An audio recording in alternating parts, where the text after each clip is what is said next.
Assalamualaikum warahmatullahi wabarakatuh. Waalaikumsalam warahmatullahi. Salam sejahtera. Dan di sini saya juga mau memperkenalkan salam khasnya Taman Siswa. Mungkin ada beberapa teman-teman yang belum tahu. Jadi di Taman Siswa itu ada uluk salamnya khas, namanya salam dan bahagia. Kayak gitu. Nanti kalau ketika saya salam dan bahagia, teman-teman jawabnya salam gitu. Salam dan bahagia itu ada arti filosofisnya yang cukup dalam gitu, karena diskusi selasa Kliwonan, teman-teman bisa berkunjung di sini untuk berdiskusi dengan kita tentang filosofis itu gitu ya. Kita coba dulu ya teman-teman. Salam dan bahagia. Salam. Ya.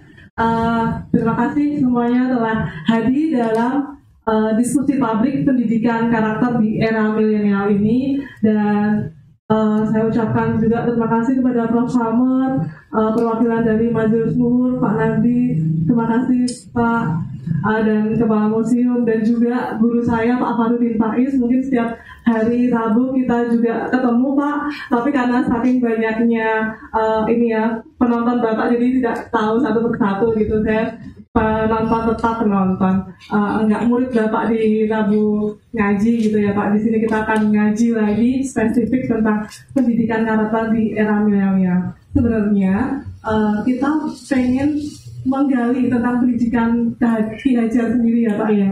Tapi karena waktunya itu mepet, Pak Farudin Faiz harus ngotoki satu-satu, itu nggak cukup waktunya. Akhirnya diputuskan temanya adalah pendidikan karakter di era milenial. Tapi nanti teman-teman bisa mengeksplor apa sih gagasan-gagasan Ki Hajar gitu ya. Untuk waktu dan tempat kami persilakan Pak.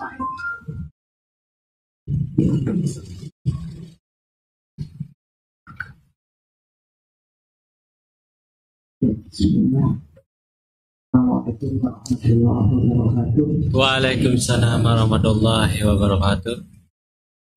Salam sejahtera, salam dan bahagia. Salam. Alhamdulillah, syukurillah, wala haula wala quwwata.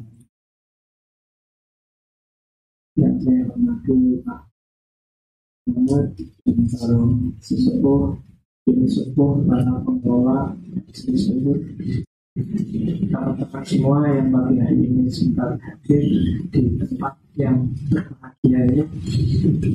Jadi tetap harus bahagia ya. Salamnya saja sudah salam bahagia. Bahagia itu bukan pilihan, tapi kewajiban. Orang yang bahagia berarti dia bersyukur. Jadi beberapa hari yang lalu teman-teman menemui saya diminta untuk berbicara di sini. Sebenarnya tadi seperti dibilang Mbak moderator, temanya maunya Ki Hajar Dewantono. Cuma untuk mengupas gagasan-gagasan beliau, saya butuh banyak sesi. Kalau seksinya terbatas, eman-eman daripada terputus, wawasannya setengah-setengah, mending kapan-kapan kita bikin sesi yang lebih panjang. Maka pagi hari ini saya ingin menyampaikan pinggir-pinggirnya dulu, wadah-wadahnya dulu. Biar nanti di lain kesempatan mungkin teman-teman sendiri yang akan memberikan isi-isinya. Jadi tentang pendidikan karakter milenial, transformasi kearifan lokal, watak luhur kekinian, itu judulnya luar biasa. Kedengarannya, kerennya luar biasa, tapi menurut saya ada beberapa yang miss dari judul itu. Yang pertama harus diluruskan istilah transformasi. Jadi transformasi itu makna letaknya perubahan dari yang lama menjadi yang baru. Kalau teman-teman belajar ilmu etika, nilai itu sifatnya fundamental, dasar. Jadi dia jangan ditransform, jangan diubah. Kalau belajar ilmu etika itu kan paling dasar, paling fundamental itu values, nilai. Yang nilai ini sebenarnya lahir dari world view. Worldview itu cara berpikir, cara orang memahami dunianya, melahirkan nilai-nilai. Nanti dari nilai jadi norma-norma. Moral itu ada di norma ini, tapi karakter ada di sini. Kalau values ini nilai. Nilai itu contohnya misalnya orang Jawa mengedepankan kerukunan, mengedepankan harmoni sosial. Ini nilai. Kalau nilai jangan ditransform. Kalau ditransform nanti kita kehilangan pijakan yang fundamental. Jadi nilai itu biasanya pakai kalimat diimplementasikan atau mungkin diaplikasikan.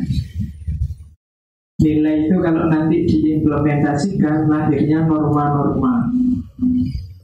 Kalau norma ini formal namanya aturan resmi, namanya undang-undang atau norma hukum. Kalau yang berjalan di masyarakat secara umum biasanya disebut norma moral. Kalau bahasa agama namanya akhlak. Kalau norma moral ini diterjemahkan dalam perilaku, dari akhlak nanti lahir adab. Kalau saya ketemu orang tua terus cium tangan, itu ada. Cium tangan ini lahir dari norma moral, yaitu menghormati orang tua. Menghormati orang tua itu lahir dari nilai-nilai dasar, misalnya ketertiban sosial, atau misalnya penghormatan, atau misalnya kemanusiaan. Nah, itu nilai. Jadi cara berpikirnya harus urut dulu. Jadi nilai-nilainya apa, norma-norma yang diperjuangkan apa, setelah norma terus ada implementasi realnya. Nah, kalau yang bagian adab ini, implementasi ini bisa berubah-ubah lihat situasi. Misalnya tadi ketemu orang tua cium tangan, itu mungkin dalam situasi tertentu bisa tidak cium tangan. Kalau kita orang tuanya jauh kan tidak mungkin dipaksa cium tangan. Terus kita kirim WA, Pak mohon maaf, salah Pak, itu sudah mewakili. Jadi normanya masih hidup, mewakili nilai-nilai. Nah, jadi kenyataan real bisa berubah, tapi norma dan nilainya itu harus tetap kita pertahankan. Karena kalau nilai-nilainya sudah berubah, apalagi transform jadi apa, bahayanya nanti kita kehilangan identitas. Jadi pikiran yang pertama yang saya sampaikan itu. Oke. Kemudian yang kedua, makanya tadi saya ngomong pikir-pikir wadah-wadah tentang karakter. Tadi saya ngomong nilai ya. Dari mana munculnya karakter? Karakter itu yang jelas dasarnya values, nilai. Nilai itu nanti diimplementasikan. Kita akan mengimplementasikan nilai. Makanya tadi saya usul bagaimana mengimplementasikan nilai-nilai, bukan mentransformasikan. Ketika diimplementasikan dalam perbuatan, namanya attitude kalau bahasa Inggrisnya, perilaku. Attitude ini kalau dijalankan terus-menerus akan lahir namanya behavior. Ya, jadi watak. Behavior itu kadang disebut juga habit. Nah, habit ini kalau di jalan lama-lama, semakin lama baru dia lahir karakter. Jadi pendidikan karakter itu tidak bisa instan, tidak bisa teman-teman bikin ayo pelatihan pendidikan karakter seminggu terus begitu lulus orangnya jadi berkarakter semua, tidak mungkin.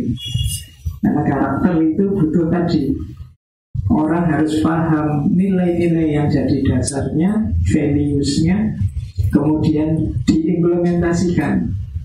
Namanya attitude, perilaku. Implementasi ini kalau dijalankan terus dia jadi habit. Kalau sudah habit dia jadi watak, karakter. Kalau sudah watak, nggak perlu disuruh, orang itu jalan sendiri sudah. Jadi kalau sudah watak ya, saya kasih contoh ya watak. Misalnya teman-teman sejak kecil disuruh sholat oleh orang tuanya, diperintah sholat, dijalankan, perilakunya sholat, terus dijalankan, dia jadi happy, terus jadi watak. Tidak ada yang nyuruh pun sekarang, kalau tidak sholat rasanya tidak enak. Tidak ada yang maksa pun rasanya tidak enak. Jadi dia sudah jadi watak. Jadi, jujur misalnya, kalau dia sudah jadi watak, tidak ada yang tahu pun mau tidak jujur itu tidak enak. Kalau belum jadi watak, ini rasanya masih ada beban. Tapi kalau sudah jadi watak, biasanya ya mengalir begitu saja. Sudah sesuai dengan kondisi jiwa kita. Maka pendidikan karakter itu sebenarnya, penanaman karakter itu tidak bisa hanya diceramahkan. Kalau saya hanya cerita, ini loh karakter orang Jawa harusnya A, B, C, D, teman-teman mungkin ngerti dan hafal. Tapi dia tidak masuk sebelum dia dijalankan. Tidak jadi karakter sebelum dibiasakan. Jadi rumusnya itu. Maka kalau hari ini tema ini diangkat karena kegelisahan anak-anak muda hari ini kok mulai meninggalkan karakter keindonesiaannya, karakter kejawaannya, maka ini sebenarnya proyek besar partisipatif, bukan ceramah yang semua harus ikut. Jadi ini tidak apa-apa ya, kayak kuliah, paling tidak kita dapat wawasan hari ini. Jadi sudah dapat 2 teori hari ini. Jadi yang pertama tadi tentang hubungannya nilai sama norma, bagaimana akhlak nanti diterjemahkan jadi adab, etika. Kemudian bagaimana lahirnya karakter yang diawali dari values atau nilai-nilai. Sekarang saya tambah lagi wawasan yang ketiga untuk wadah-wadahnya ini tadi saya bilang.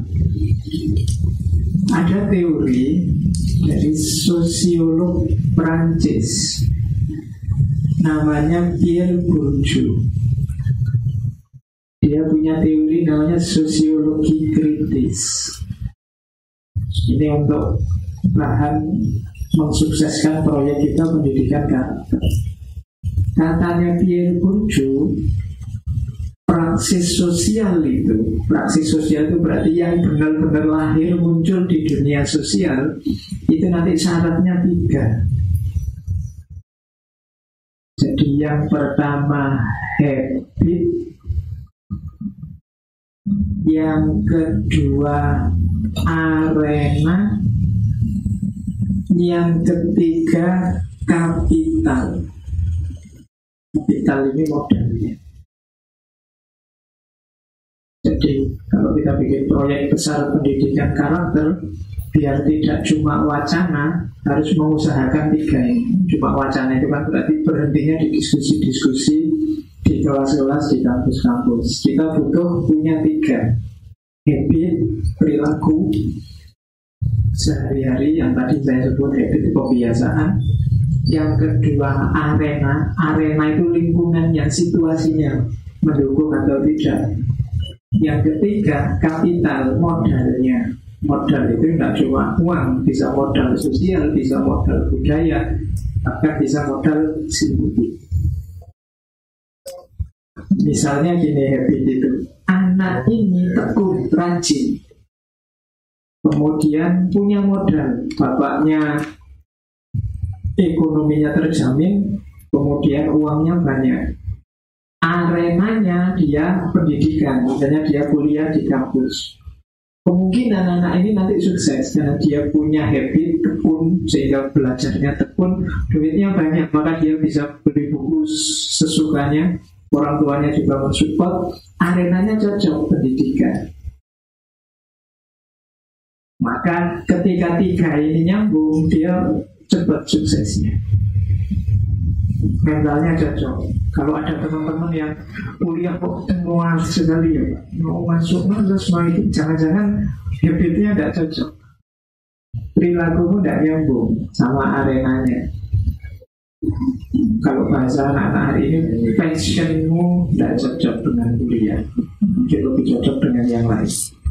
Kalau itu gimana Pak? Enggak. Kalau habit bisa dibiasakan, ketika bisa di habit itu terus dialah habit. Biasakanlah dengan melakukan hal-hal yang cocok dengan arenamu. Habit bisa ditumbuhkan. Kalau arena ini lingkungan. Lingkungan itu berarti sosial budaya sekelilingnya mendukung. Misalnya kita hari ini, kita membayangkan bahwa anak-anak ini itu seperti zaman saya kecil dulu, akrab, rukun, main di luar bareng-bareng kalau pada bulan. Kita memimpikan yang semacam itu, tapi arenanya sekarang tidak cocok. Anak-anak hari ini misalnya kita membayangkan kayak zaman dulu kalau pada bulan main di luar, sekarang tidak ada pada bulan lagi. Di sekeliling kita kan di sini mal-mal, lampu-lampu kan sudah tidak kayak dulu lagi. Arenanya tidak nyambung. Perlu penciptaan arena baru yang cocok dengan ideal-ideal yang kita inginkan. Jadi kalau arenanya tidak cocok, ya tidak akan sukses. Habitnya ada, modalnya ada, arenanya tidak mendukung, tidak ada sukses. Kita tekun, duitnya banyak, negornya perang, tidak nyambung. Jadi ini namanya arena. Siapkan arena yang cocok. Kalau kita ingin adik-adik kita, anak-anak muda hari ini bisa melestarikan budayanya, melestarikan sosialnya, create-lah, ciptakan arena yang sesuai untuk mereka. Nah, kita ingin adik-adik kita kayak cuma dulu mainan di halaman, sekarang tidak ada yang punya halaman. Sepak bola aja kan kecil-kecil sekarang di jalan, di lapangan jalan. Kita arenanya susah. Kalau arenanya susah, tidak akan lahir praksis sosial sebagaimana kita inginkan. Habit arena yang ketiga kapital. Kapital ini modal. Modal itu bisa modal sosial, bisa modal budaya, bisa makan modal. Habitnya cocok, arenanya ada, tapi politiknya tidak mendukung. Kita tidak punya modal politik, kita tuh tidak jalan. Kita teriak-teriak seperti apapun, politik tidak mendukung, pemerintah tidak mendukung misalnya, ya tidak akan jalan. Jadi habit, arena, kapital. Teman-teman ingin menikah misalnya, harus punya habit, arena, dan kapital yang sesuai. Kapital mungkin ada, Pak saya sehat loh Pak, sudah bekerja sekarang. Mungkin arenanya tidak cocok. Di lingkunganmu tidak nyambung, kamu ingin nikah sama lawan jenis, arenamu konjone bodoh-bodoh terus, nggak bisa ketemu yang baik, itu nggak bisa.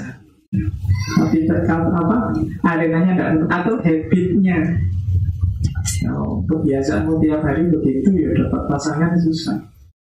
Jadi habit, arena, kapital ini harus mendukung. Maka pendidikan karakter juga begitu. Berarti proyek pertama atau proyek habituasi. Kalau nanti ini kan bagi saya agen-agen semua kan, agen-agen sosial budaya, maka anak-anak kita, adik-adik kita biasakan dengan ideal-ideal yang kita inginkan. Habituasi itu tidak sama persis dengan mengajarkan. Jadi biasakan, kalau kita ingin mereka sopan, ingin mereka menghargai yang tua, biasakan. Dibiasakan itu berarti apa ya? Mungkin di awal salah-salah, tapi diulang, tapi lama-lama akan jadi karakter. Kemudian ciptakan arena yang cocok. Kalau arenanya sudah cocok, baru terus usahakan agar punya kapital yang mendukung. Sosial, budaya, politik, dan seterusnya. Jadi kalau ini mau dibikin diskusi lanjutannya, satu tema ini mungkin bisa 2-3 sesi. Bagaimana melakukan habituasi, bagaimana meng-create arena yang cocok, Dan yang ketiga, modal apa saja yang dibutuhkan, cara mewujudkannya bagaimana. Itu bisa diskusi lagi bersesi-sesi. Jadi yang jelas ada model yang semacam ini untuk menanamkan pendidikan karakter. Jadi ini wadah yang ketiga, untuk menganalisis problem pendidikan karakter untuk generasi milenial. Saya tidak tahu teman-teman ini masih milenial atau sebelum milenial ya, sama saya. Kalau saya sih sudah ada luas, sudah kolonial lagi, milenial lagi. Oke, terus satu lagi teori. Ketika ada upaya penanaman karakter, ya kan selalu pendidikan penanaman karakter. Perhatikan agennya. Saya tadi bilang kalian ini agennya. Tidak mungkin kita menanamkan karakter kalau kita tidak memiliki karakter yang sama. Jadi ini penting. Jadi karakter itu bisa ditanamkan oleh orang yang punya karakter yang sama. Saya nggak bisa ngajari teman-teman belajar nyetir mobil kalau saya nggak pernah nyetir mobil. Jadi karakter harus ditanamkan oleh orang yang punya kualifikasi karakter yang sama. Saya sering cerita tentang bagaimana seorang Gandhi.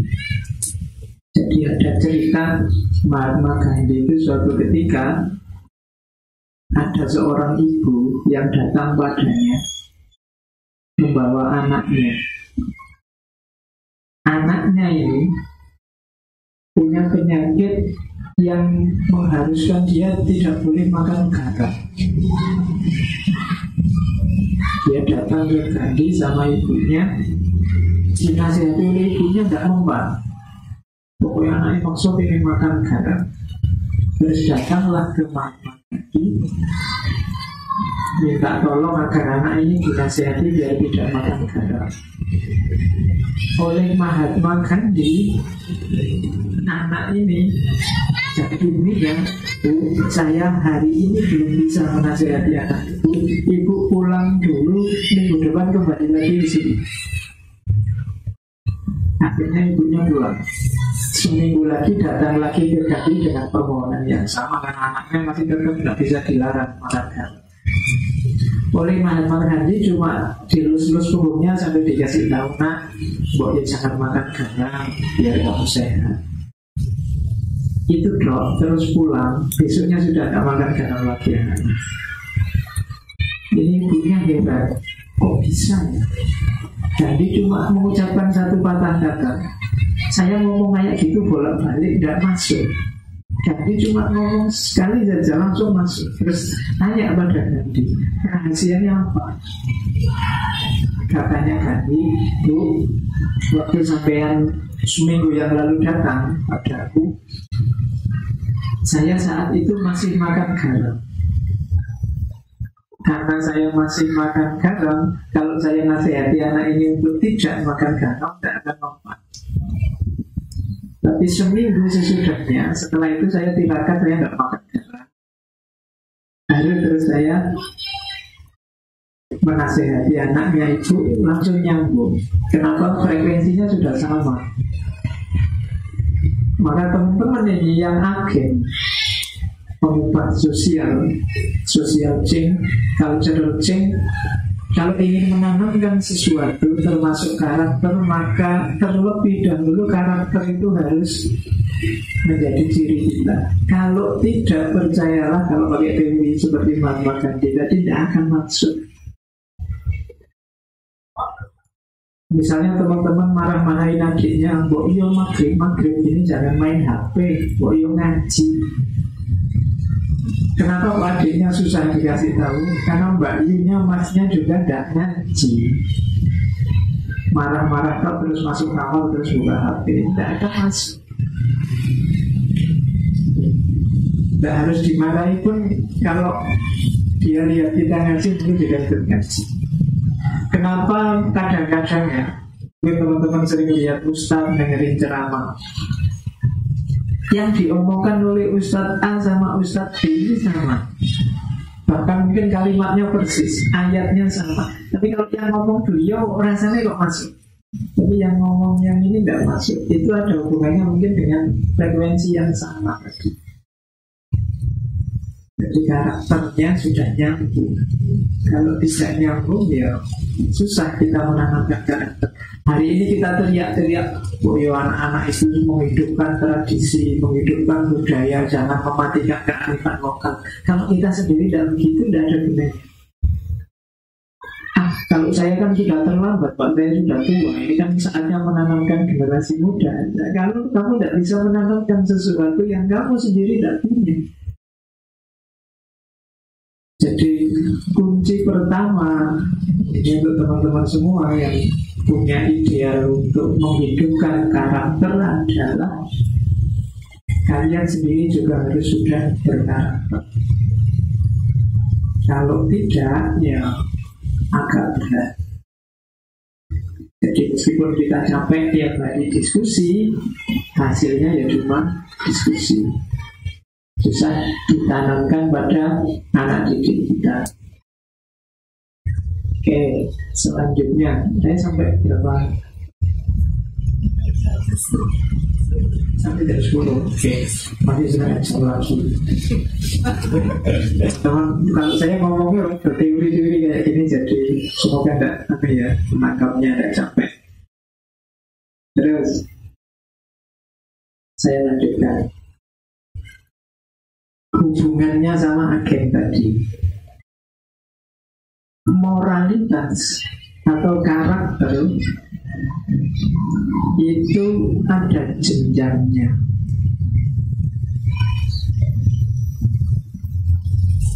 Jadi kalau yang ingin menanamkan karakter, perhatikan jenjang ini. Karena tidak bisa naik kelas kalau tidak melewati jenjang ini. Jenjang ini bentuknya kesadaran. Jadi moral itu, karakter itu harus kesadaran. Kalau dipaksa, tidak akan lahir karakter. Teman-teman ketika pakai helm itu merasa terpaksa atau merasa bahwa saya betul ini? Awalnya dipaksa. Awalnya dipaksa, tapi sekarang sadar ya. Atau jangan-jangan saya tidak dipaksa, tidak sadar juga, tidak tahu ya pokoknya kalau tidak enak aja. Tapi ada teori yang lain ngomong. Tapi yang saya mau ngomongkan ada level-level kesadaran moral. Yang ini nanti harus sampai puncak. Kalau tidak sampai puncak, hilangnya cepat. Kesadaran moral paling dasar namanya kesadaran anomi. Anomi itu kesadaran orang tidak punya kesadaran moral. Jadi anomi itu bayi yang belum bisa berpikir, itu biasanya namanya anak balita yang masih belum bisa menanggapi lingkungannya, itu masih anomi. Atau orang jahat, atau orang yang sengaja tidak ingin bermoral. Ada. Itu namanya kesadaran moralnya ada di level anomi. Ngerti sih kalau maling itu jelek tapi tetap korupsi. Jadi namanya anomi. Tidak punya kesadaran moral. Ngerti sih kalau bohong itu jelek tapi untuk kepentingan tertentu kita bohong. Ini namanya kesadaran moralnya ada di level paling rendah. Kalau ini hubungannya sama anak kecil mudah, tapi kalau berhubungan dengan orang tua lebih susah. Menasihati orang tua itu agak berat kalau dia ada di level kesadaran anomi, karena orang tua biasanya sudah jadi.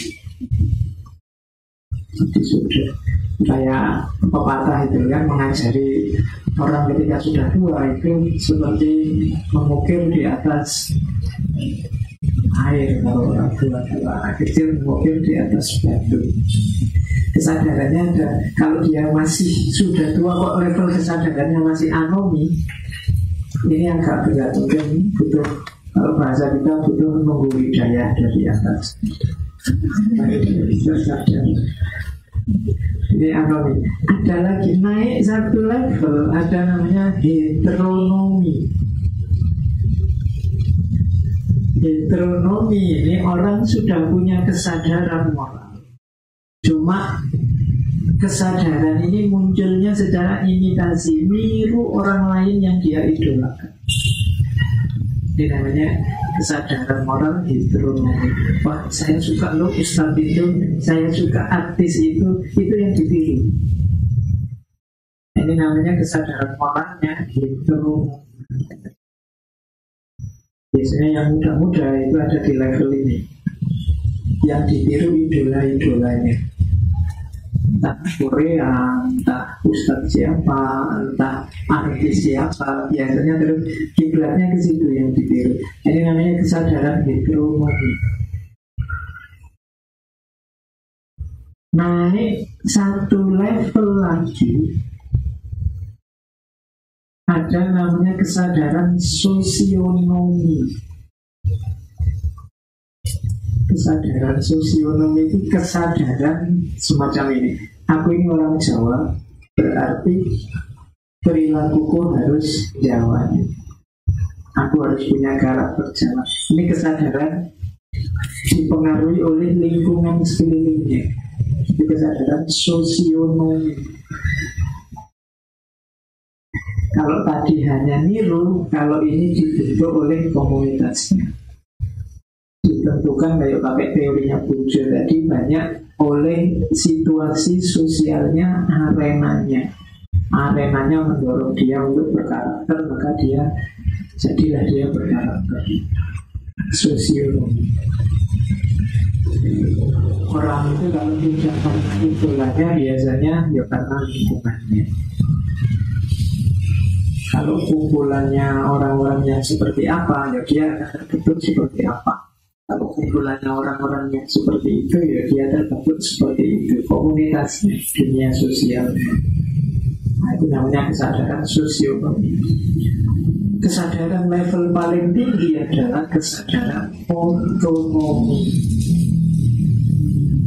Nah, ini sudah intelijensinya sudah jalan, akalnya jalan, dia memutuskan sendiri, mempelajari sendiri karakter yang baik untuk hidupnya, dipilih sendiri, diputuskan sendiri. Itu namanya sudah otonomi. Kalau yang sosionomi, kalau lingkungannya jelek, dia bisa ikut jelek. Tapi kalau dia level otonomi, meskipun lingkungannya jelek, dia bisa memutuskan sendiri. Kalau yang heteronomi karena idolanya. Tapi kalau level kita otonomi, meskipun punya idola, kita tetap kritis. Kalau idolanya tidak cocok, ya ada. Saya punya prinsip sendiri. Nah, ini namanya kesadaran moral otonomi. Saya tadi punya kesadaran Jawa. Cuma kesadaran Jawa ini keputusanku sendiri, bukan karena dipengaruhi orang lain. Nah, itu berarti apa? Otonomi. Dia memutuskan sendiri untuk hidup kita. Nah, ini bahan refleksi kita. Tadi teman-teman kan saya suruh kalian juga harus jadi ages. Sekarang kesadarannya juga, kalau kita memang memposisikan diri jadi penuntun untuk membangkitkan lagi karakter-karakter luhur, maka kita juga harus ada di level otonomi. Pak, apa enggak sosionomi, Pak? Kita kan hidup di Jawa, di lingkungan Jawa, sekeliling kita Jawa. Jangan lupa masyarakat itu dinamis, sehingga dia bisa berubah-ubah. Kebenaran sosionomi itu kan kebenarannya orang banyak. Orang banyak itu kadang-kadang sepakat untuk hal yang baik, tapi kadang-kadang juga mereka bisa sepakat untuk hal yang tidak. Tidak mesti, manusia itu kan susah. Kok bisa Pak orang sepakat tidak baik? Sering terjadi. Pernah nggak kalian misalnya kuliah atau sekolah, terus gurunya sama muridnya, ini harusnya minggu depan kita masuk tapi males ya kuliah terus, kosong aja yuk minggu depan. Itu kan hal yang baik, tapi kita sepakat. Jadi tidak apa-apa ya kita nonton kayak gini sekali saja kan, disepakati. Jadi tidak ada jaminan orang banyak itu menyepakati yang baik-baik. Maka kita perlu otonomi, putuskan sendiri. Kita harus jadi orang yang berkarakter. Orang itu pada akhirnya nanti disebut punya karakter, berkarakter, dengan level kesadarannya sudah otonomi. Kalau masih sosionomi, masih heteronomi, orang menyebutnya kita hanya ikut-ikutan saja. Tapi kalau sudah otonomi, kita memutuskan sendiri. Oke, lagi sudah berapa teori? Saya ngomong banyak ya. Senangnya ngomong teori itu kan ada teori. Terus tak tambah lagi. Kalau tadi kesadaran, sekarang relasi. Relasi juga penting dalam pendidikan karakter. Relasi antara yang sedang belajar, apakah guru dengan guru, guru dengan murid, murid dengan murid, ini namanya relasi. Dalam pendidikan karakter, relasi ini menentukan, saya bilang tadi. Contohnya paling gampang kan tadi, ternyata orang yang karakternya tidak sama, di frekuensi yang beda, susah menasihati. Maka relasi jadi penting. Kenapa hari ini banyak orang pintar tapi susah menghasilkan orang-orang dengan kualitas seperti dulu? Zaman dulu itu, zaman saya kuliah, sistem pendidikan, dosennya, kemudian apanya itu tidak seperti sekarang. Sekarang dosen itu pinter-pinter, punya teknologi informasi, teknologi pendidikan yang luar biasa. Tapi kenapa susah melahirkan orang hebat seperti dulu? Susah melahirkan, kita kan punya tokoh-tokoh besar zaman dulu. Ada yang hanya sekolah di pesantren, ada yang belajar sendiri, ada yang... Tapi mereka hebat-hebat. Mungkin ada hubungannya dengan relasi. Relasi ini penting. Relasi itu kalau di ranking dari jenisnya, ada ranking paling bawah relasi itu relasinya formalitas. Jadi formalitas itu ya yang penting hanya memenuhi tugas. Kalau gurumu ngajar kamu hanya untuk memenuhi tugas, kamu juga belajar hanya untuk memenuhi tugas. Jangan berharap hasilnya maksimal. Mungkin IP-mu tinggi, mungkin kamu lulus cum laude, tapi efek dari nilaimu, efek dari ilmumu tidak besar. Karena yang terjadi hanya formalitas. Gurumu, dosenmu hanya menganggap kamu sebagai lahan pekerjaannya. Kamu menganggap gurumu, dosenmu hanya jalanmu, alatmu untuk masa depan biar kamu dapat ijazah dan pekerjaan. Hasilnya tidak akan jauh dari itu sudah, karena tujuanmu hanya itu. Relasinya hanya relasi formalitas. Sama, pagi hari ini juga begitu. Kalau ada yang salah niat harus ditata lagi niatnya. Formalitas itu konsekuensi ini yang bikin acara kelompokku, organisasiku, berarti aku harus hadir. Itu relasinya relasi formalitas. Saya juga kalau kesini niatnya hanya sudah terlanjur diundang, sudah terlanjur tak iyani, ya sudah mau gimana lagi ada yang bisa kasih aku misalnya. Relasinya formalitas, tidak ada misi, tidak ada niat, maka jiwa juga tidak ikut kesini. Yang ada hanya formalitas. Saya ngomong teori hanya mendikte terus kalian nulis terus selesai. Dengan model relasi semacam ini, jangan berharap ada hasil yang bagus. Jadi relasinya hanya formalitas. Sebenarnya nggak cuma dalam pendidikan, dalam pekerjaan juga begitu. Mungkin hubunganmu dengan temanmu yang lain juga begitu. Relasinya hanya formalitas, tidak akan ada hasil maksimal.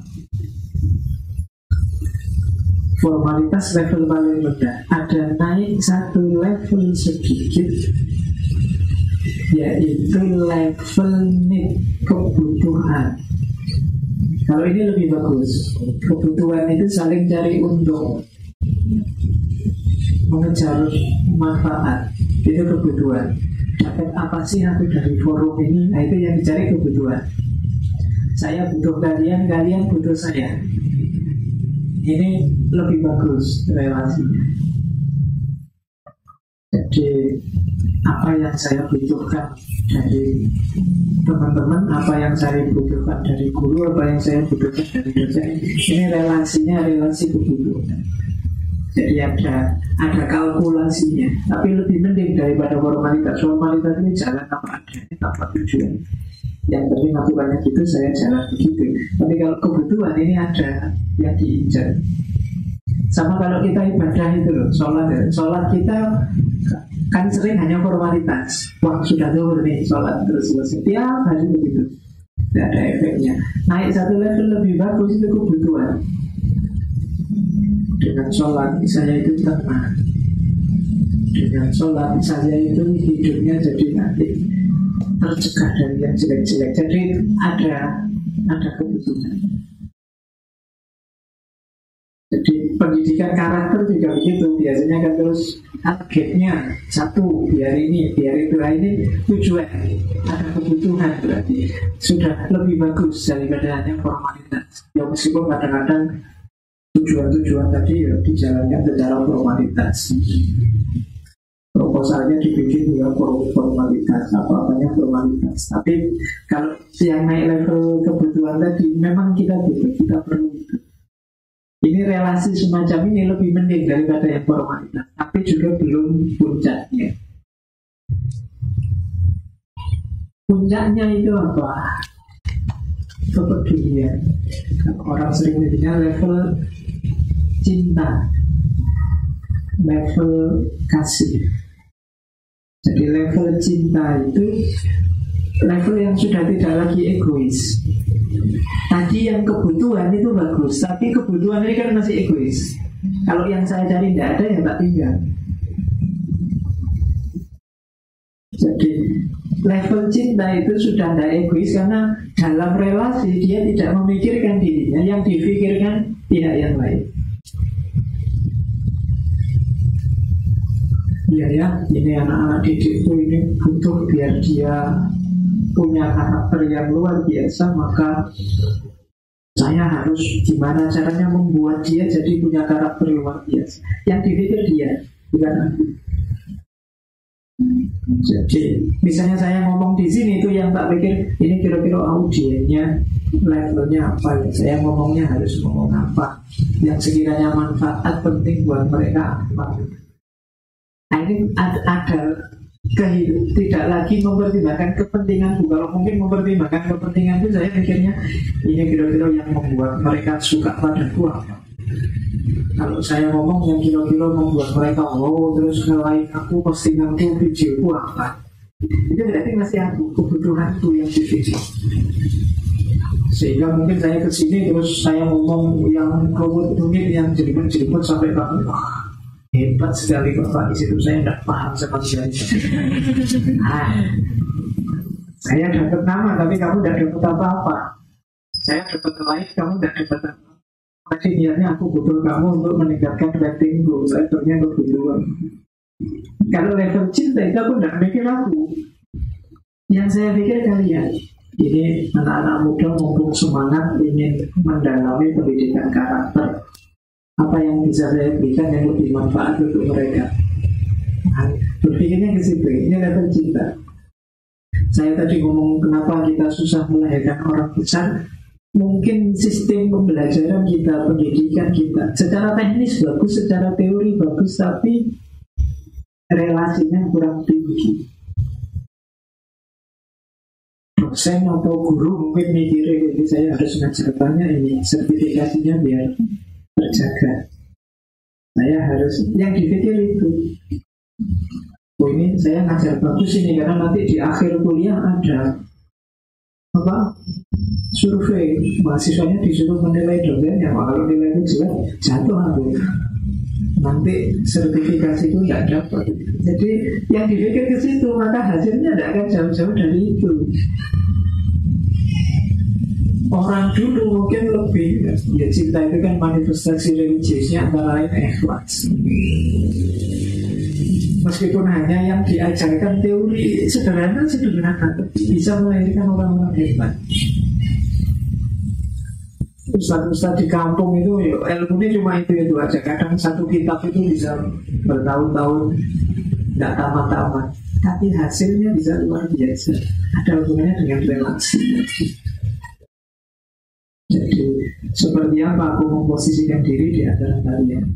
Apakah formalitas ataukah kalian adalah alat untuk memenuhi kebutuhanku, atau aku ikhlas, aku punya visi biar kalian jadi lebih baik. Itu relasi. Maka teman-teman, ini mungkin sebagian besar nanti jadi pendidik, perhatikan ini. Kalau itu tidak mikir gaji Pak, tidak mikir sertifikasi Pak, dipikir tapi level bawah-bawah saja. Anggap saja itu ranking sekian lah yang nomor 1. Coba perhatikan kepentingannya mahasiswamu, kepentingannya muridmu, anak didikmu, apa yang mereka butuhkan. Ya, jadi teori kesekian tadi tentang relasinya. Kemudian selain kurang berapa menit Pak? 14 menit. Tambah nanti satu teori agak panjang ini teorinya tentang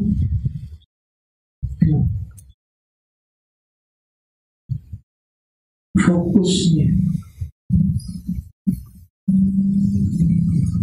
Jadi fokus saat kita melakukan pendidikan karakter. Fokus itu yang pertama perhatikan dalam pendidikan karakter adalah alatnya.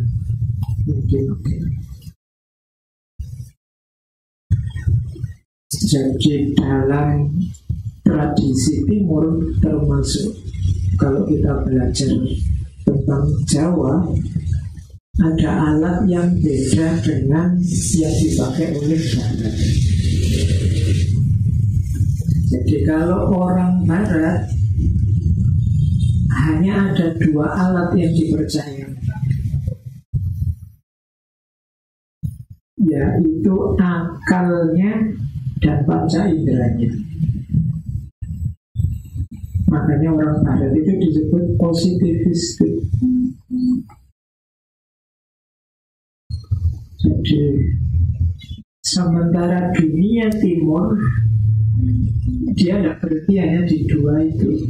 Alat akal sama panca indera ini hanya bisa menjangkau dunia yang kelihatan. Kalau bahasa baratnya fisika. Tapi dunia yang tidak kelihatan, metafisika, tidak akan bisa dijangkau. Karakter, moral, dan lain-lain tadi sebenarnya ranahnya kan ranah metafisika. Jadi kalau orang Barat itu nyari buktinya dulu baru percaya. Kalau ada bukti konkretnya baru mereka percaya. Ini nanti yang kita sebut sebagai cara berpikir positivistik. Sementara di timur tidak harus selalu. Banyak hal yang tidak ada bukti konkretnya tapi kita percaya. Ya meskipun hari ini kita kan banyak terpengaruh oleh Barat, sehingga cara berpikir kita cenderung positivistik. Sehingga kan banyak sekarang kan channel-channel YouTube itu hari ini mengejar hal yang gaib secara konkret. Bawa kamera, bawa sekali dulu nanti dikejar balik kamera, pakai syuting. Namanya tidak goib lagi. Kita nyari bukti konkretnya. Sebelum ada bukti konkretnya kita tidak percaya. Jadi namanya cara berpikir kayak Barat, positivistik. Nanti bawa kamera ke kuburan, lalu ada putih-putih lewat. Ini jangan-jangan hantunya. Ya pokoknya kita kalau tidak ada konkretnya enggak. Kalau ada daun goyang-goyang, ini jangan-jangan ada. Kita nyari bukti konkretnya. Ini termasuk cara berpikir yang positif. Kalau di timur enggak. Jadi maka menanamkan karakter ke anak didik kita, perhatikan alatnya. Kalau kita hanya berhenti di akal sama panca indera, kemungkinan besar kita hanya menyuruh mereka menghafalkan. tidak menanamkan. Jadi kalau di timur ada tambahan lagi 4, malah banyak ya, jadinya 6. Bukan berarti tidak pakai akal, tidak pakai banyak indera dipakai, tapi sesuai porsinya. Sementara hidup ini masih ada banyak hal yang tidak bisa kalau hanya pakai 2, masih butuh 4 lagi. Jadi yaitu nurani. Jadi selain akal, panca indera, hati atau nurani, kemudian naluri atau insting, intuisi, dan imajinasi. Ini yang kalau pakai bahasa Indonesia zaman dulu, makanya istilahnya kan tidak akal, tapi akal budi. Akal yang dengan tambahan budi. Budi itu 4 tadi. Termasuk juga ada istilah intelijensi. Intelijensi itu berarti 6-6-nya, tidak cuma akalnya. Ya, ada akal, panca indera, nurani, naluri, intuisi, imajinasi. Coba kalian selami khazanah kepustakaan Jawa, bayangkan betapa kayanya dengan 4 ini. Dengan imajinasi, dengan wawasan-wawasan intuitif, dengan hal-hal yang instinktif, naluriah, dengan nurani. Nurani ini alat yang penting untuk, kalau sehubungan dengan karakter, berhubungan dengan orang lain, itu kita butuh nurani, butuh hati. Kalau hanya pakai akal, komunikasi kita akan kering. Hubungan kita dengan orang lain jadinya formalitas. Nurani itu misalnya ada temanmu sedang tidak punya uang, terus dia pinjam uang padamu. Kalau itu pakai akal saja, kamu tidak meminjami dia, itu sah, masuk akal. Dia bukan adikmu, bukan anakmu, bukan tanggung jawabmu. Jadi wah, mohon maaf ya, saya tidak bisa ngasih kamu, kan bukan apa-apa, itu sah secara akal. Tapi kalau kita menghadapi dia dengan nurani, dengan hati, itu jawabannya beda. Kalau ada temanmu salah, terus kamu tuding, kamu salah, kamu kok bodoh banget. Nah itu secara akal benar, dia memang salah, kamu bunyikan dia sebagai salah. Tapi kalau kamu pakai hatimu, mungkin kamu tidak tiba-tiba nuding dia bilang salah. Mungkin kamu melipir-melipir sedikit pakai retorika apa. Itu hati. Saya yakin aku benar, menurutku aku yakin dia salah. Terus saya tunjuk dia bahwa kamu itu salah, bodoh, kamu itu kafir, kamu itu. Loh, itu secara rasional ya memang begitu, dia memang sudah kafir misalnya. Tapi pakai hati mungkin tidak begitu. Kenapa hari ini kita merasa banyak sekali konflik, banyak sekali masalah relasi kita dengan sesama anak bangsa, sesama teman, sesama saudara di medsos? Karena mungkin kita hanya pakai akal kita. Sebelum posting, hatinya tidak dihidupkan. Kita tidak pernah berpikir, kalau saya posting kayak gini, kira-kira temanku tersinggung gak ya? Ini pakai hati. Kalau saya ngomong kayak gini, kira-kira dia sakit hati gak ya? Ini pakai hati. Di timur ini kuat sekali. Makanya orang Jawa itu kan kadang-kadang lebih suka simbolisme. Kenapa? Karena kalau ngomong terang-terangan, bisa jadi hanya lahir mungkin kebingungan, mungkin kemarahan, mungkin ketersinggungan. Dalam banyak hal lebih suka pakai simbol-simbol, pakai sindiran-sindiran. Nah, ini epistemologi hati. Jadi alatnya tidak cuma akal sama mata, ini juga pakai hati. Atau naluri ini insting. Naluri ini yang manusia sama hewan sama-sama punya. Insting. Kalau ada seorang ibu sayang sama anaknya, ini naluri ya. Tidak dipelajari pakai akal, tapi sudah ada begitu saja. Ini naluri ya, pengetahuan naluri ya. pengetahuan naluriah instinktif ini kalau orang Jawa zaman dulu terus digali secara dalam melahirkan namanya ilmu piteng, dalam bahasa Arab namanya ilmu firasat. Hanya sekarang mungkin khazanah-khazanah semacam ini mulai. Itu basisnya adalah wawasan-wawasan instinktif naluriah alamiah. Jadi yang tidak harus dipelajari di sekolah, semua orang juga punya. Ibu sayang sama anaknya, yang laki-laki suka sama perempuan, ini kan instinktif. Kamu kan tidak pernah belajar bahwa saya ini laki-laki, berarti saya harus belajar gimana caranya jatuh cinta sama perempuan. Kan tidak, otomatis saja kamu suka sama perempuan. Untuk yang normal ya, yang tidak normal masuk itu. Jadi ini wawasan instinktif. Hubunganmu dengan alam, hubunganmu dengan sekitar, itu banyak hal-hal yang sifatnya alami, naluriah. Justru ketika kita pakai akal terus jadi kacau, relasinya jadi kacau. Kita ingin ngatur, mengintervensi hal-hal yang sebenarnya alami.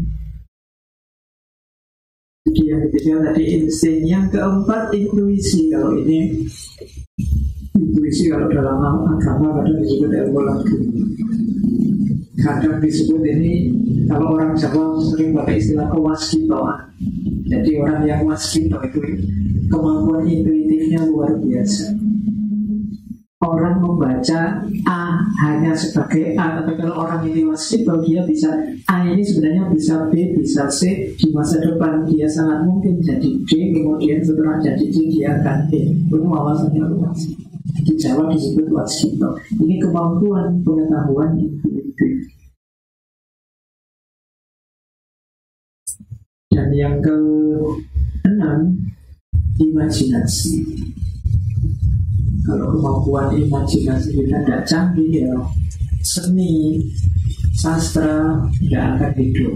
Coba dilihat dalam dunia Jawa itu bagaimana dasarnya dunia kebijakan Jawa. Itu pasti kombinasi antara kemampuan intuitif dan kemampuan imajinatif yang luar biasa.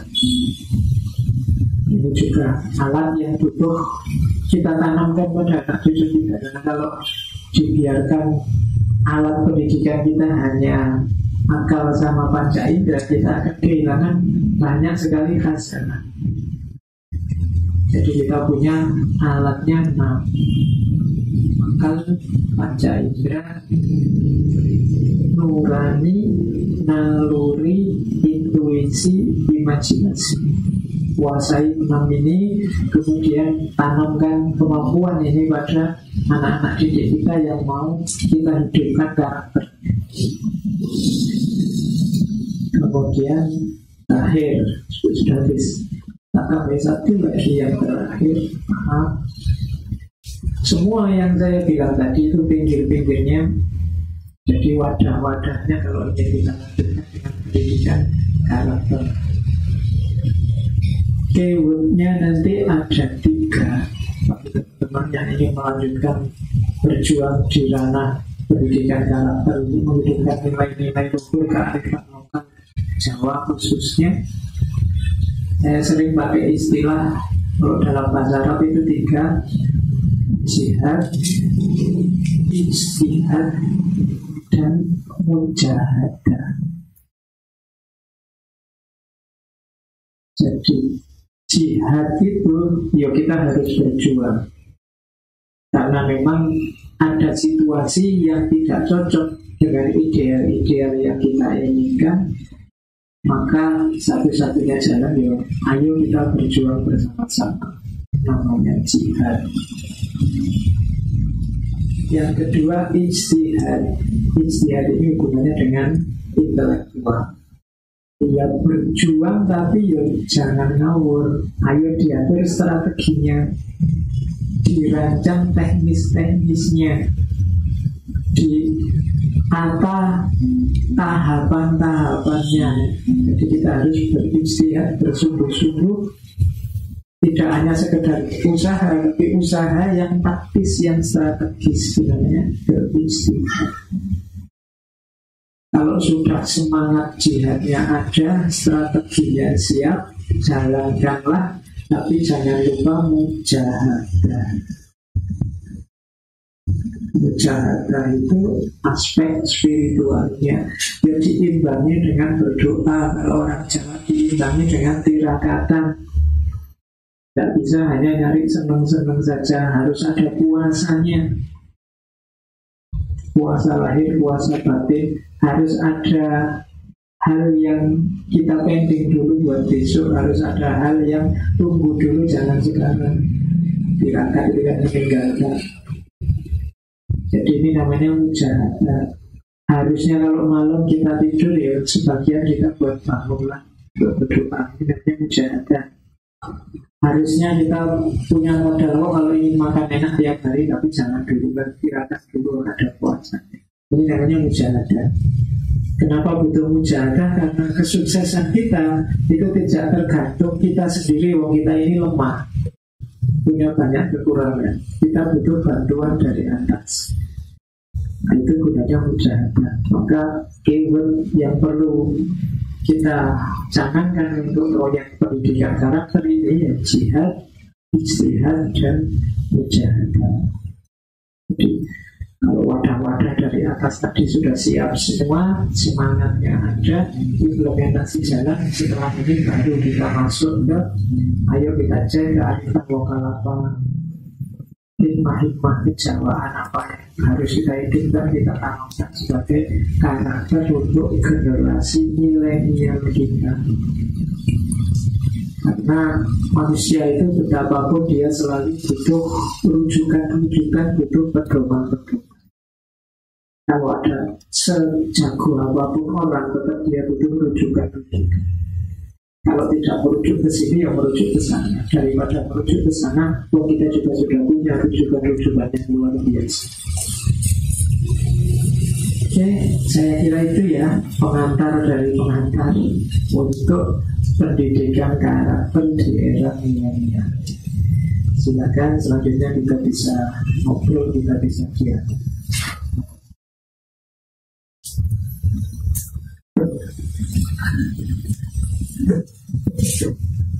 Terima kasih sekali Pak Faiz telah memberikan kita banyak sekali pencerahan ya teman-teman ya. Sebelumnya saya juga mau menceritakan dulu, tadi lupa di awal bahwa Pak Faiz ini sudah melakukan ngaji filsafat sejak tahun 2015 ya Pak ya? 15? Oh 13? Oh sudah, sejak tahun 2013. Awalnya jamaahnya tuh cuman puluhan aja ya Pak, belasan gitu ya, belasan, cuman dikit aja. Tapi sekarang sudah luar biasa sekali. Bahkan masjid Jenderal Sudirman yang besar itu tidak bisa menampung, sampai biasanya di luar-luar itu, di lesehan-lesehan itu banyak sekali teman-teman dari berbagai kalangan, dari berbagai universitas untuk mau ngaji sama Pak Faiz tentang filsafat-filsafat, tidak hanya filsafat Arab saja, tapi semuanya kayak gitu. Dan tadi Pak Faiz sudah menceritakan banyak hal tentang landasan-landasan kontemplasi pendidikan karakter di era milenial dengan banyak teori ya Pak Faiz, teori filsafat. Dan saya juga flashback ke belakang ketika Taman Siswa ini berdiri Pak Faiz ya. Jadi dulu itu sebelumnya ada namanya diskusi Selosok Kliwonan. Nah, Selosok Kliwonan ini bukan identik dengan mistik. Kalau namanya Kliwon itu, kalau Jawa mistik gitu ya. Tapi bukan. Ini adalah diskusi yang rasional, sangat rasional, filosofis kayak gitu ya, dengan diketuai oleh Ki Ageng Suryo Mentarang gitu ya.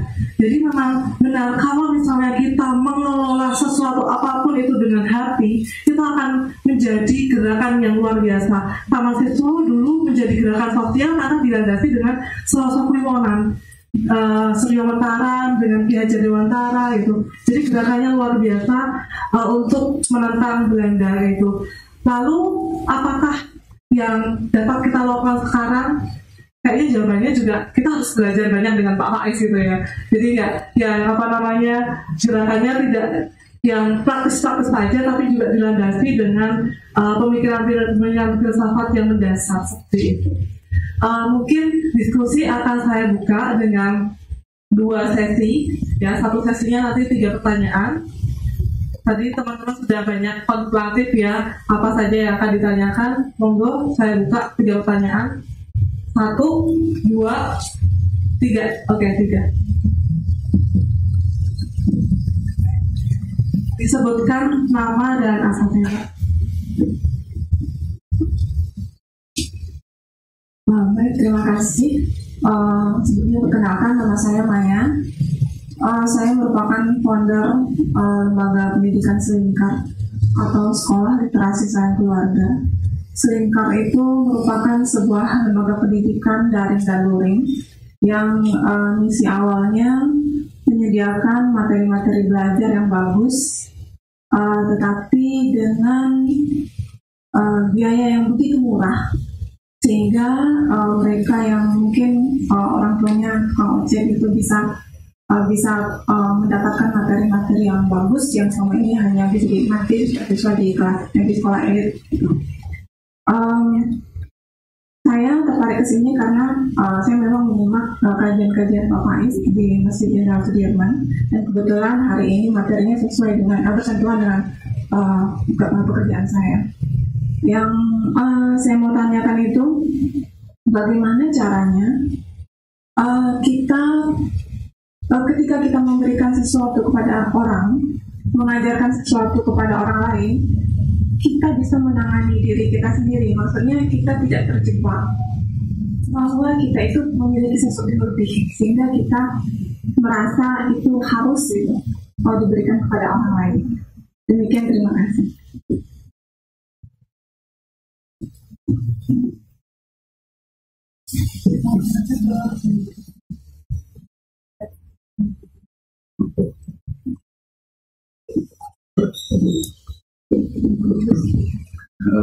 Perkenalkan, nama saya Rizal Faturman.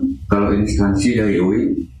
Kenapa saya hadir di acara ini sekarang? Yang pertama, saya mahasiswa Bapak di Pasca Sarjana UI juga. Yang kedua, saya tertarik dengan pendidikan karakter karena tenaga pengajar juga di salah satu SMP di Yogyakarta. Nah, walaupun agak melenceng dari Usuluddin yang basicnya filsafat ke tiba-tiba ke ranah pendidikan gitu. Nah, makanya tertariknya itu karena saya biasa mengikuti seminar-seminar pendidikan karakter itu ada satu emosi yang mana basic pikiran saya nyambung gitu sama orang-orang pendidikan gitu dalam hal penyampaian seminar ataupun pendidikan karakter seperti ini dan segala macam. Nah, karena yang mengisi Pak Fahrudin Faiz ada satu match teori yang memang dipelajari dari basic S1 sampai S2. Nah, yang mau saya tanyakan mungkin karena profesi saya juga dalam tenaga pendidik, yang ingin menjadi kebingungan itu goal point pandangan Pak Fahrudin Faiz terkait halnya pendidikan karakter itu seperti apa? Karena kita di Indonesia sudah tidak asing lagi menggembor-gemborkan tentang pendidikan karakter. Nah, kalaupun tidak bisa di goal point-kan sosok, tapi goal point konsepnya itu seperti apa dalam hal pandangan Pak Fahrudin Faiz, saya memintanya itu.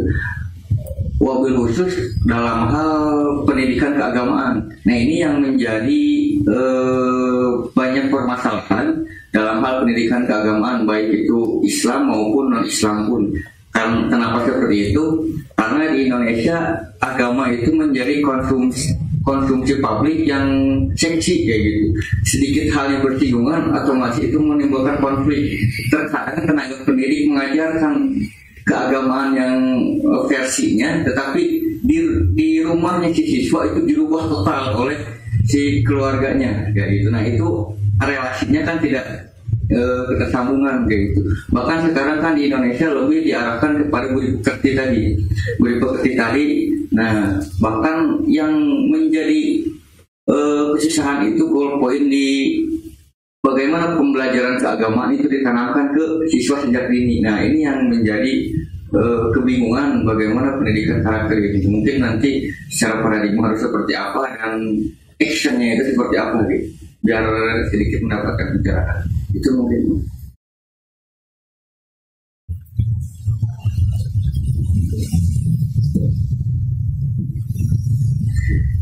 Terima kasih. Bismillahirrahmanirrahim. Assalamualaikum warahmatullahi wabarakatuh. Perkenalkan, nama saya Alivia. Saya dari UNS Pak Faiz.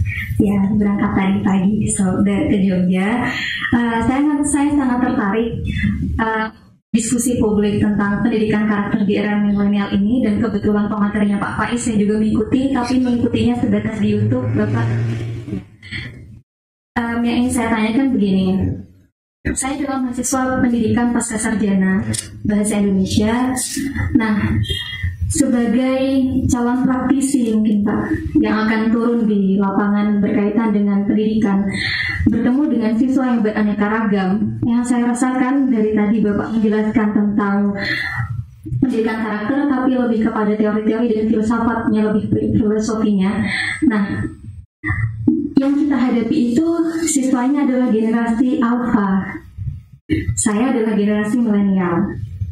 Nah, saya merasa ada sedikit kesulitan.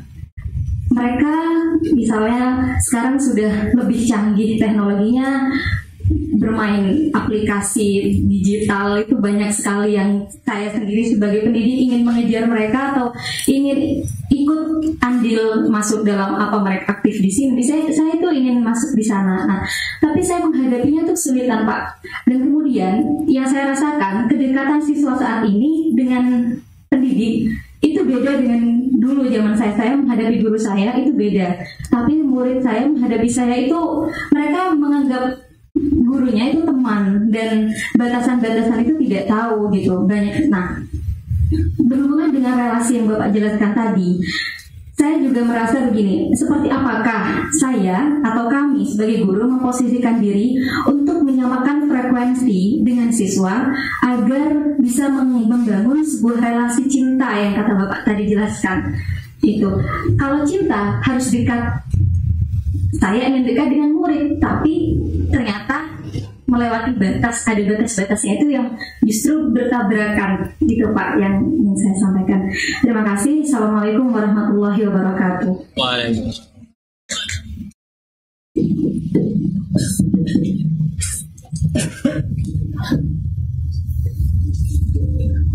Untuk menyingkat waktu, boleh Pak Faiz langsung saja. Ya, satu waktu. Saya juga singkat-singkat. Iya. Yang pertama ini, yang pertama umum dulu ya untuk semuanya, untuk tiga pertanyaan. Jadi yang pertama, yakinlah bahwa pendidikan karakter itu penting, mulia. Kedekatan kita dengan murid-murid itu penting, mulia. Kondisi jiwa kita sebagai pengajar itu juga utama, penting, mulia. Keyakinan ini nanti pertama-tama akan memudahkan kita selanjutnya. Bahasa psikologinya PD dulu, yakin dulu dengan diri kita. Pokoknya rumus pertama itu. Rumus kedua, jangan tekan. Banyak orang yang karena kepalanya dipenuhi oleh ideal-ideal yang luar biasa, dengan ambisi-ambisi yang luar biasa, akhirnya malah tidak rileks, tidak santai, tidak tegang. Apa tidak? Jadi tegang, kaku. Orang yang kaku, orang yang tegang, itu susah yang lain mendekat. Auramu aura ambisius. Aura ambisius itu aura menyeramkan. Anak didikmu susah mendekat. Jadi ciptakan upaya-upaya. Pokoknya lingkungan sekeliling. Ada teori kalau yang kamu tebarkan cinta, kasih sayang, itu yang sekelilingmu mendekatkan. Cerita-cerita tentang kisah-kisah cinta kayak Laila Majnun, kayak itu Pak Majnun itu meskipun gila, tapi jiwanya adalah jiwa pecinta. Ketika dia jiwa pecinta, jalan-jalan di hutan di mana-mana, yang namanya singa, yang namanya harimau itu malah mendekat jadi jinak kayak kucing. Disuruh-suruh, diatur-atur bisa. Maka sebenarnya kunci pertama saya bilang keywordnya ada di teman-teman para guru, para ustadz, para agen. bereskan dulu jiwa kita. Bentuk auranya memang aura pendidik. Aura pendidik itu aura yang mengayomi, menyayangi, ngomong. Jadi murid-muridmu, anak buahmu bukan objekmu. Jadi bukan engkau yang membentuk mereka jadi bagus, tapi biarkan dia keluar potensinya dengan kasih sayang. Sebenarnya kuncinya yang pertama di situ ya teman-teman. Nah, karena biasanya kita itu kalau sudah penuh dengan ambisi, penuh dengan niat dan cita-cita, terus kita lupa bahwa mereka juga pribadi-pribadi yang punya keunikan masing-masing. Terus pertama itu. Tapi juga jangan over-confident kayak misalnya, wah saya ini pendidik, berarti aku lebih dari yang lain. Mbak Maya ya, pertanyaan pertama. Berarti dalam diriku ada kualitas-kualitas yang lebih dari yang lain. Hati-hati antara percaya diri dengan self-confident bagus, tapi over-confident jelek. Overconfident itu terlalu pede. Kalau dalam agama, kemampuanmu apapun, kebisaanmu apapun, kalau dalam agama kan itu disebut hanya titipan. Saya sering mengilustrasikan Bapak Ibu guru, dosen, ustadz, itu posisinya dia hanya talang. Talang itu apa yang ada dalam dirinya, itu air bersih, air jernih, itu bukan miliknya dia, cuma kelewatan. Jadi seandainya aku ini pintar, aku ini cuma kelewatan saja. Ada anugerah dari Allah, ilmu pengetahuan lewat aku, tapi sebenarnya bukan aku cuma dilewati terus jatuhnya pada anak didikku, murid-muridku.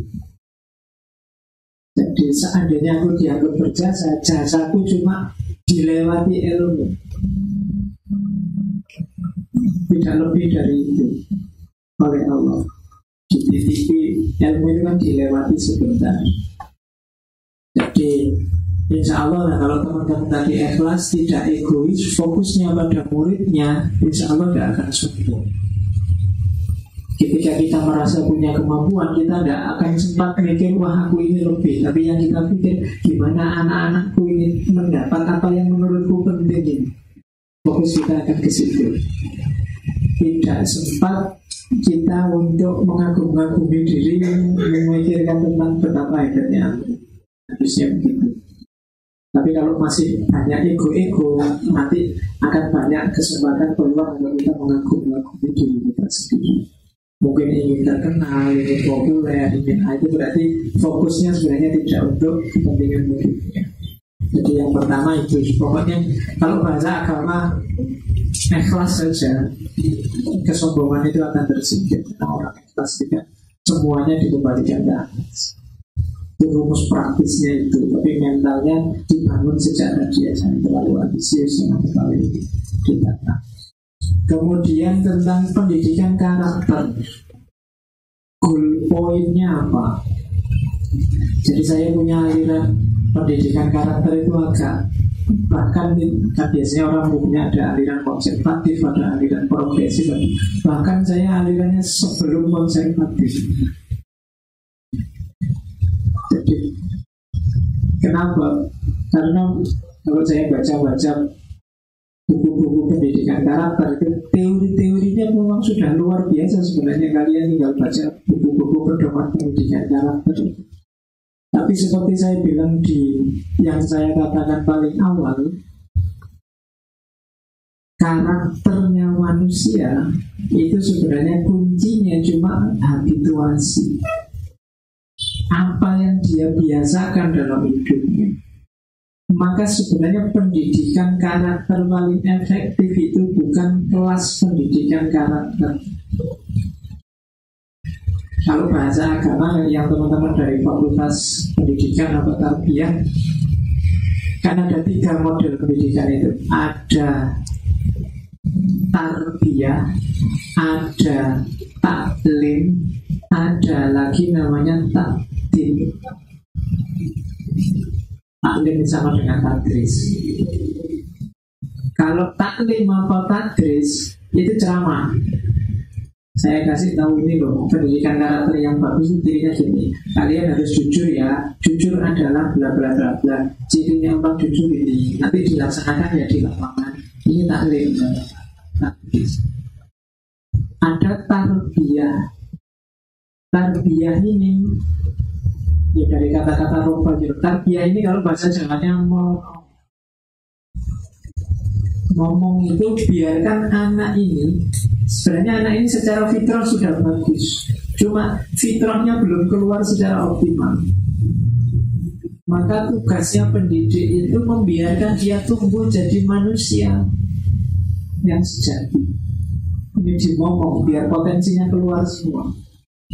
Ini namanya tarbiyah.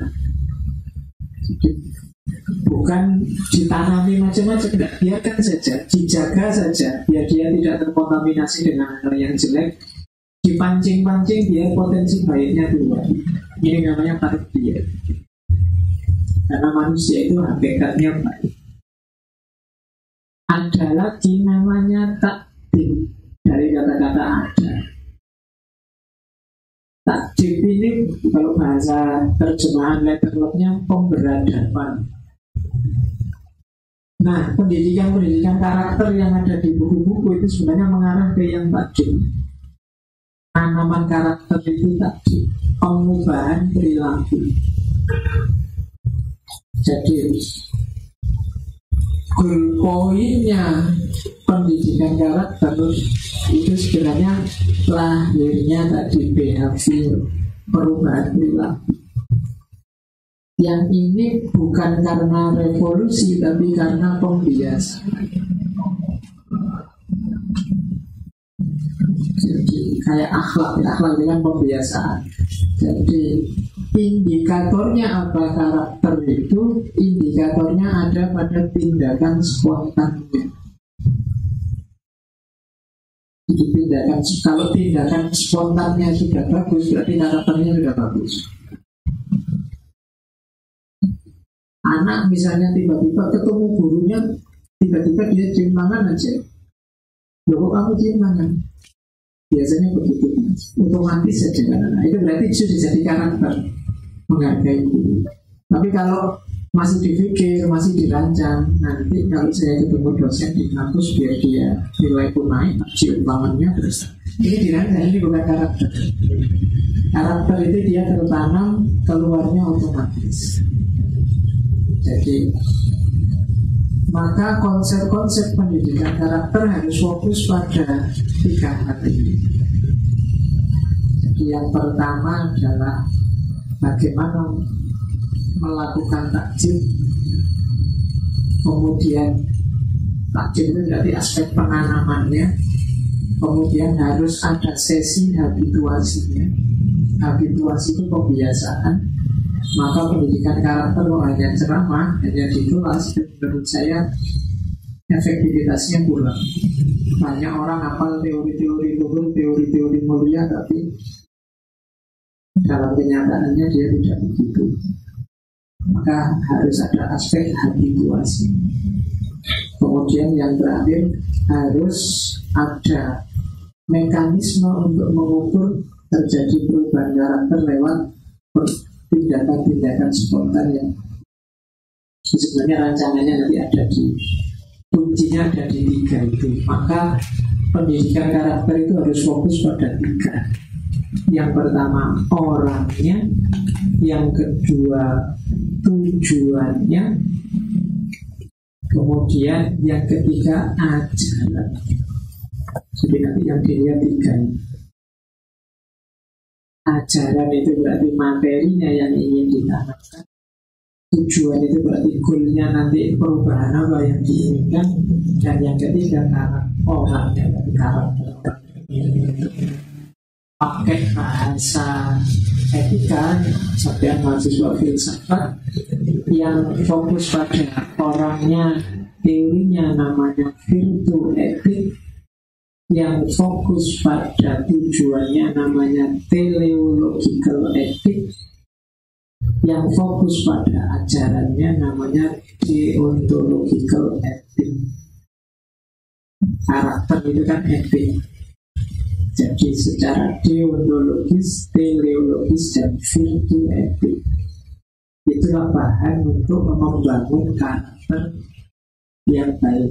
Tinggal nanti ditanamkan pada murid-murid, pada anak-anak sesuai yang kita inginkan, ideal-ideal yang kita pakai. Kemudian Mbak Alivia, bagaimana cara membangun relasi, cara berempati dengan murid? Toh kita juga harus mengambil jarak. Toh kita harus tidak bisa terlalu bercampur dengan mereka. Semacam itu kira-kira pertanyaannya. Ada pelajaran bagus memang dari Rasulullah. Rasulullah itu tidak pernah menyebut murid pada siapapun yang beliau beri pelajaran agama. Abu Bakar, Umar, Utsman, Ali kan tidak disebut muridnya Rasulullah, tapi disebut sahabatnya Rasulullah. Maka anak-anak didikmu itu sebenarnya adalah sahabat-sahabatnya. Saya harus berposisi seperti apa Pak di hadapan mereka? Berposisi sewajarnya saja.